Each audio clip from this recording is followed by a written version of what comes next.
বন্ধুরা, আজ আমরা সরাসরি একজন পেঁয়াজ চাষির সঙ্গে কথা বলবো। দেখুন তার ক্ষেত। হ্যাঁ, তো পরিমল মণ্ডল মহাশয়, ইনি একজন চাষি এবং নামকরা চাষি। পরিমলদা, এই যে পেঁয়াজ হয়েছে তোমার জমিতে, হ্যাঁ বলুন। এতে উঠবে কবে? এই ফাল্গুন মাসে 15 তারিখের মধ্যে। আচ্ছা, এবার যে আবহাওয়া, হ্যাঁ, তো এবার কি পেঁয়াজ ভালো হবে? মোটামুটি ওয়েদার যদি জল না দেয় ভালো হবে। আচ্ছা আচ্ছা, বৃষ্টি না হলে ভালো হবে। আচ্ছা আচ্ছা। তো এই কীরকম সাইজ হয়েছে একটু একটু এ তো এখন আসছে, এখনো বড় হবে, অনেক বড় হবে, 100 গ্রাম 150 গ্রাম বড় হবে। আচ্ছা আচ্ছা আচ্ছা।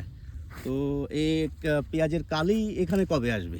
এতে কালি 2-1টা আসবে, বেশি আসে না। আর আমরা যে বাজারে যে কালিগুলো কিনে ও খাই, আলাদা পেঁয়াজের। ও ওটা আলাদা, আর আলাদা। এটার থেকে শুধু পেঁয়াজ হবে। পেঁয়াজ হবে। তবে কালি যেটা হবে হ্যাঁ, তখন দামও কমে যাবে। দাম কমে যাবে। আচ্ছা আচ্ছা। আর এই আপনার সামনে ওলকপি আমাকে বললেন দুটো দেবেন, হ্যাঁ, একটা তুলুন। বন্ধুরা, এই যে ওলকপি দেখুন, উনি কিন্তু আমাকে গিফট দেবেন, পয়সা নেবেন না। তো আমার কথা হচ্ছে, আপনারা মাঝে মাঝে গ্রামে আসুন, চাষির সঙ্গে কথা বলুন। হ্যাঁ, দেখবেন আপনাদের নিজেদের মনও ভালো থাকবে। হ্যাঁ, চাষিরাও আপনাদের সঙ্গে কথা বলে আনন্দ পাবে।